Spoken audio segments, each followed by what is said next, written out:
I had built an empire out of never needing anyone. That night, I didn't know I was about to lose control of the one thing. A tiny collision, a stain on my sleeve. I didn't know yet that this was the moment my whole carefully built life would start to come undone. Smiled. Congratulations to the happy family. They called them a family. And in that single heartbeat, she had a choice to make. She had every chance to say the truth. She said nothing at all. And that silence would change both of their lives. If you've ever had to choose between telling the truth and protecting the people you love, you already know how this story feels before it even begins. Stay with me until the end, because what happens between a guarded CEO and an exhausted single father will remind you that the bravest thing a person can do isn't always speaking up. Sometimes it's staying quiet long enough to let someone in. If this story moves you, hit like and subscribe, because there's a lot more where this came from. And I promise you don't want to miss where this one goes. Elena Marsh had built Marsh Innovations from a 2-person startup in a rented garage into a billion-dollar tech company with offices in 4 countries, and she had done it almost entirely alone. She was 33 years old, and by every external measure she had won. Magazine covers called her the Ice Queen of Silicon Valley. Business journals praised her ruthless efficiency. What none of them printed was the truth, that Elena hadn't taken a real vacation in 6 years, that she ate dinner alone at her desk more nights than not, and that the last time someone had hugged her without an agenda attached, she couldn't actually remember when. Elena had grown up the only child of 2 accountants in a quiet Ohio suburb, the kind of household where love was expressed through practicality rather than warmth. Packed lunches instead of fun or hugs, report cards praised instead of feelings discussed. She had left for college at 17 with a full scholarship and a private, burning conviction that she would build something so undeniably successful that no one would ever again have reason to overlook her. By 25, she had her first patent. By 28, she had her first 100 employees. By 31, Marsh Innovations had gone public, and Elena had stood on the floor of the stock exchange in a borrowed blazer, smiling for cameras while feeling, underneath it all, strangely and persistently empty. Success, it turned out, was an excellent architecture for a life, but a poor substitute for one. She had dated occasionally over the years, a venture capitalist here, a fellow founder there, but every relationship had eventually run aground on the same rocks. Men who wanted access to her company more than access to her, or men who resented how little of her calendar was left over once the company had taken its share. Somewhere along the way, Elena had simply stopped expecting anything different, and had instead poured the part of herself that might have gone toward a family into board decks, product launches, and 18-hour days that left no room to notice what was missing. The gala that night was not just another obligation on her calendar. It was the single most important night of her professional life. Marsh Innovations was on the verge of a merger with Whitfield Capital, a deal that would double the company's reach and secure funding for a project she genuinely believed in, a children's hospital wing built entirely around technology that could catch pediatric illnesses earlier than any hospital in the country. But the board, led by an ambitious and calculating man named Marcus Cole, had been circulating a quiet, poisonous narrative in the weeks leading up to the vote, that Elena was too cold, too isolated, too unstable a leader to be trusted with an expanded empire. She has no family, no roots, nothing to lose, Marcus had said in a meeting she wasn't supposed to overhear. A leader like that is a liability. It didn't matter that the accusation was absurd on its face. In rooms full of powerful men deciding who deserved more power, optics were currency, and Elena's currency had been quietly devalued for months. She arrived at the gala with her jaw set and her mind rehearsing the toast she would give in an end hour, the one meant to remind the room why she deserved this deal on merit alone.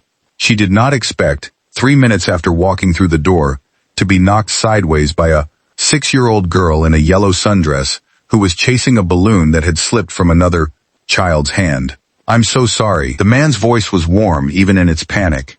And when Elena turned, she found herself looking into the face of Daniel Reyes, a father clearly out of his depth in a room full of tuxedos and diamond cufflinks, wearing a flannel shirt with the sleeves rolled up like he'd walked in straight from a job site. Juice from his daughter's spilled cup had splashed across the sleeve of Elena's blazer, a dark stain blooming against the charcoal fabric. For a half second, the old Elena, the one who'd fire an assistant for a spelling error in an email, nearly surfaced. Instead, something in her simply stopped. She looked down at the little girl, whose eyes had gone wide with the particular terror of a child who thinks she's right. It's about to get in real trouble, and Elena felt something in her chest loosen for the first time in longer than she could name. "It's just a blazer," Elena said, and to her own surprise she laughed. Not the practiced laugh she gave at investor dinners, but a real one, short and startled out of her.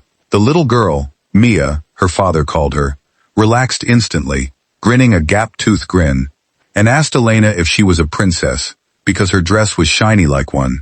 Daniel Reyes was mortified in the particular way that only single, overextended parents can be mortified in public. He was an architect, self-employed since the firm he'd worked for downsized 2 years earlier, and he was at the gala, not as a guest of wealth, but because his small design studio had donated the pro bono blueprints for the children's hospital's new pediatric cardiology wing, the same wing Elena's company was trying to fund. He'd brought Mia because his sitter had canceled at the last minute, and there had been no one else to call. His ex-wife, Mia's mother, had moved across the country 3 years earlier for a job and a new relationship, and custody had quietly, informally, become entirely his. He loved his daughter fiercely and completely, and he was also, most nights, running on fumes, holding together a business, a home, and a childhood single-handedly, and pretending, mostly to himself, that it wasn't as hard as it was.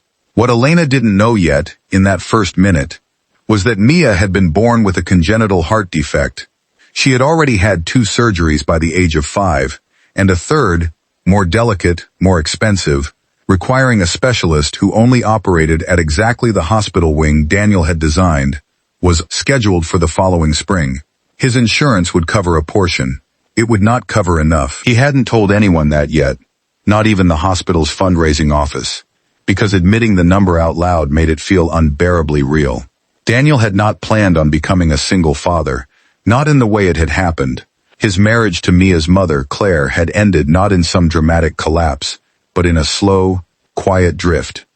2 people who had married young and grown into different versions of themselves, until one day the distance between them was simply too wide to pretend otherwise. When Claire had taken a job offer across the country, she had asked Daniel, gently and without much resistance from either side, whether Mia might stay with him, at least until she got settled. At least until she got settled had quietly become forever, in the way these things sometimes do, and Daniel had never once complained about it, because complaining would have meant admitting how frightened he was of doing it wrong. He had rebuilt his life around a 6-year-old's routines, pancake Sundays, library story hour, a nightly ritual of 3 books, and one made-up story that always, without exception, involved a dinosaur. He had let his architecture career shrink down to a scale he could manage alone, taking freelance projects instead of chasing the partnership track he'd once wanted, because Mia needed a father who could leave the office in time for pickup more than she needed one with a corner suite. He didn't regret it. He only, sometimes, in the particular exhaustion of Tenaweld, cack at night with a sink full of dishes and a stack of blueprints still waiting, wondered who was taking care of him. For the next 20 minutes, an odd, unplanned kind of ease settled between the 3 of them. Mia insisted on showing Elena her balloon, then her missing tooth, then a drawing of a dinosaur she'd made on the back of a gala program with a crayon her father had, produced from his jacket pocket like a magician.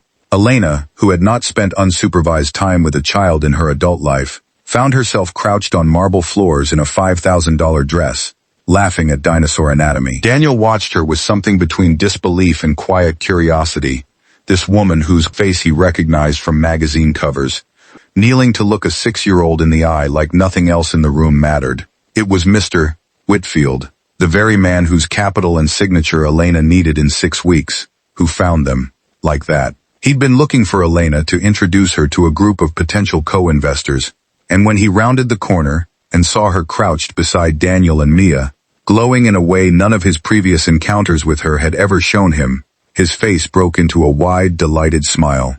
"Well, would you look at this?" he said, loud enough for the small cluster of guests near him to turn. Elena Marsh, you never told me you had a family. And a little one at that. Aren't you precious? He crouched slightly toward Mia, then straightened and clapped Daniel warmly on the shoulder like they were old friends. This is wonderful. Just wonderful. You know, I have to be honest, Elena. The boards had concerns about whether you had anyone in your corner outside the office. Anyone who could ground you. This changes things. This changes things quite a bit. Elena felt the moment stretch and split into two possible futures. In one, she opened her mouth and said the simple, obvious truth that this man was a stranger to her 15 minutes ago, that his daughter had merely spilled juice on her sleeve, that there was no relationship here to congratulate. In the other future, she said nothing, and the merger, the hospital wing, the surgical technology, the jobs, 6 years of her life's work, tipped meaningfully in her favor because a room full of powerful men had decided, in an instant, that a woman standing beside a child was more trustworthy than a woman standing alone. She looked at Daniel. Daniel, to his own visible shock, did not correct the assumption either. Later, he would tell her it was because in that exact moment, Whitfield had mentioned, almost as an aside, that his family foundation was the primary donor behind the cardiology wing, specialist fund, the very fund that could cover what Daniel's insurance would not. He had done the math in half a second, the way parents learn to do math when their child's life is the variable, and he had stayed silent for the same reason Elena had. Not greed, not calculation exactly, but the specific, aching hope of two exhausted people who had just been handed something they both, quietly and separately, needed. Thank you, Mr. Whitfield, Elena said finally, her hand finding Daniel's arm in a gesture that felt, to her own surprise, almost natural. We appreciate that. We. The word left her mouth before she'd decided to use it, and she felt Daniel go very still beside her. What began that night as a lie of omission became, over the following weeks, a fragile, complicated arrangement neither of them had planned or wanted. Exactly, but neither could quite bring themselves to end. Elena's assistant, Priya, the only person who knew the full truth from the start, helped coordinate a handful of public appearances, a hospital fundraiser here, a company family picnic there, enough to keep the narrative alive without either of them having to actively lie, only to let a comfortable silence stand in for the truth. Daniel and Mia would show up. Elena would show up. Photographs were taken. The board, and Marcus Cole in particular, grew visibly quieter in his opposition. There were, in those first weeks, plenty of moments of pure awkwardness. Elena had never learned how to talk to children, and her early attempts at conversation with Mia often came out sounding like she was addressing a junior associate, overly formal, faintly absurd, until Mia would giggle and correct her, and Elena would feel her carefully constructed composure crack a little further each time, in a way that, to her own surprise, she didn't mind. Daniel, for his part, spent the first month bracing for the arrangement to fall apart, for Elena to grow tired of the inconvenience, or for Priya to quietly inform him that the arrangement had been reconsidered and he and Mia were no longer needed at the next event. It never happened. If anything, Elena began finding reasons to extend their time together beyond what the optics required. The strange thing, the thing neither of them had accounted for, was how easily the pretending stopped feeling like pretending. Daniel began stopping by Elena's office some evenings, not because an appearance demanded it, but because Mia had started asking for the princess lady, and because Elena, without fully admitting it to herself, had started leaving early enough to be there when he did.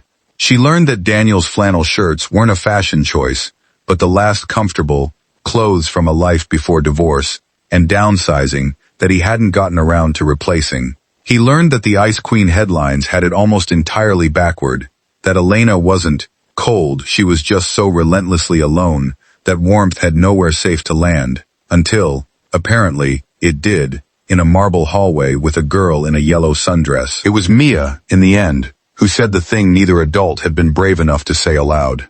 Curled against Elena's side on the office couch one evening in October, half asleep, waiting for her father to finish a phone call, she murmured, "Are you going to be my mom now?"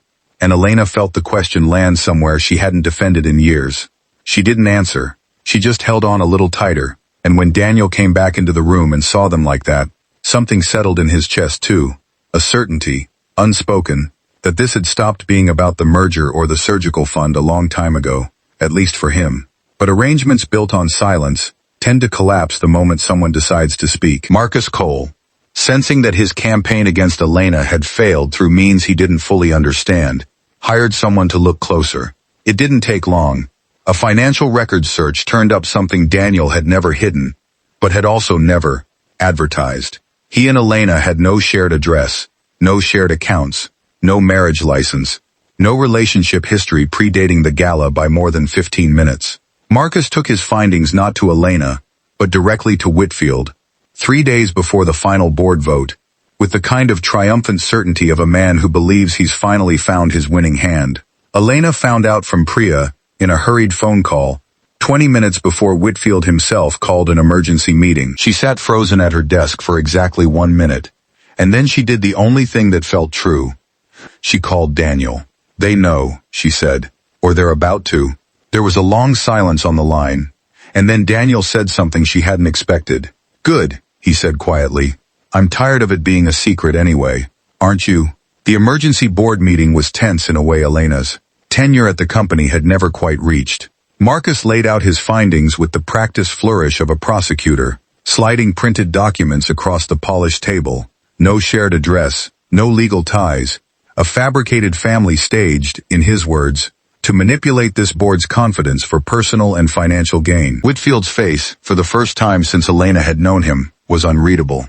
Elena stood. She did not have a prepared statement, which was, for a woman who had scripted every public word she'd said for a decade, its own kind of small revolution. "Everything Marcus found is true," she said, and watched several faces around the table shift in surprise at the admission. "Daniel Reyes and I were strangers before that gala. His daughter spilled juice on my sleeve, and Mr. Whitfield made an assumption neither of us corrected in the moment. Because, and I'm not going to dress this up, it benefited us both to let it stand. That was wrong. I should have corrected it immediately, and I didn't, and I take full responsibility for that." She paused, and her voice, when it continued, was steadier than she expected. "But I want to be clear about what happened after that moment, because that part isn't a lie, and it isn't strategy. I've spent 6 months getting to know a little girl who needed heart surgery her father was terrified he couldn't afford, and a man who has raised her alone with more grace under pressure than anyone in this room has ever had to show. Somewhere in the last few months, without either of us planning it, or admitting it to each other until about 20 minutes ago, that stopped being anything close to a lie. If this board wants to vote against me because I let an assumption stand for too long instead of correcting it in a crowded room at the worst possible moment, that's a fair judgment on my honesty, and I'll accept the consequences. But don't mistake it for evidence that I'm not fit to run this company. I've run it exactly the same, exactly as well. Every single day this has been happening." The room was silent long enough that Elena genuinely believed she had just ended both the merger and her career in one breath. It was Whitfield who finally spoke, and when he did, his voice carried none of the fury she'd braced for. "I've done business with a great many people who never once lied to me, and still cheated me blind," he said slowly. "And I'd known men who told the truth about everything, except who they really were underneath it. You just stood in front of this board and told us exactly who you are, mistakes and all. That's worth more to me than a clean origin story ever was." He looked at Marcus, whose triumphant expression had curdled into uncertainty. "I think we've heard enough." The merger vote 3 days later passed. Marcus Cole resigned from the board within the month, his position no longer tenable after his methods, as much as his motives, came under scrutiny. The cardiology wing broke ground that winter, funded in full, with a specialist fund large enough to cover not only Mia's surgery but a dozen other children like her. Mia's surgery, when it came, was a success. Daniel and Elena sat together in the hospital waiting room for 6 hours, not speaking much, her hand in his the entire time. And when the surgeon finally emerged with good news, Elena cried for the first time, in front of another adult since she was a teenager, and did not feel embarrassed about it at all. They didn't get married right away. There was no rush, no headline moment, no gala announcement this time, just Tuesday dinners that became every night dinners. A spare toothbrush at Elena's apartment that became a drawer that became a room. When Daniel finally proposed, almost a year after that first collision on the gala floor, it wasn't in front of cameras or a board of directors. It was in his small kitchen, with Mia, now missing 2 more teeth and thoroughly unsurprised by the news, standing on a chair to see over the counter, shouting that she'd known it all along. Elena Marsh, the woman the tabloids once called incapable of warmth, walked down a modest aisle 6 months later, in a dress considerably less expensive than the one she'd worn the night this all began, holding the hand of a 6-year-old flower girl who insisted on wearing yellow. The wedding was small, by the standards of Elena's usual world. No press line, no seating chart negotiated for optics, no board members strategically placed near cameras. There was Priya, radiant in a lavender dress, dabbing at her eyes throughout the entire ceremony, and later claiming loudly that she'd known it would happen before either of them did. There was Mr. Whitfield seated in the second row, who would tell anyone who asked for years afterward that it was the best investment he'd ever made, even though he hadn't put a single dollar into it. There was Claire, Mia's mother, who flew in for the weekend and cried harder than anyone expected when she watched her daughter walk the aisle scattering yellow petals, grateful in a complicated, generous way that Mia had found this kind of steadiness in a home built by 2 people who had chosen, eventually, to stop hiding. Elena gave a toast that night that had nothing rehearsed about it, nothing written on note cards tucked into a clutch. She talked about a spilled cup of juice, and a dinosaur drawn in crayon, and a silence she almost regretted, until she didn't anymore. She talked about how she had spent a decade building a company on the belief that control was the same thing as safety, and how a 6-year-old in a yellow sundress had taught her, without meaning to, that the moments that mattered most were rarely the ones anyone could plan or control at all. Daniel, watching her from across the room with Mia asleep against his shoulder, thought that he had never seen anyone look more like herself than Elena did in that exact moment. Not the CEO from the magazine covers, not the woman who had once been too guarded to correct a stranger's assumption, but simply a person who had finally let herself be found. Years later, when Mia was old enough to hear the whole story properly, she would ask, with the particular bluntness of a teenager who has heard a version of the tale her entire life, why neither of them had just told the truth that first night. Elena would think about it for a long moment before answering, the way she always did when a question actually mattered to her. Because the truth felt like it belonged to strangers, she'd say. And somewhere between that gala and the day I married your father, it stopped being a lie and just became the truth we hadn't caught up to yet. Mia, who by then had her own complicated ideas about honesty and love and the messy space between them, would roll her eyes in the specific way of a girl who thought her parents were hopelessly sentimental, and then, quietly, keep the answer somewhere she wouldn't admit to keeping it, the way children do with the things their parents say that turn out eventually to matter most. What this story taught both of them, and what I hope it leaves you with, is this. Sometimes the truth we're most afraid to speak isn't a lie we're telling other people.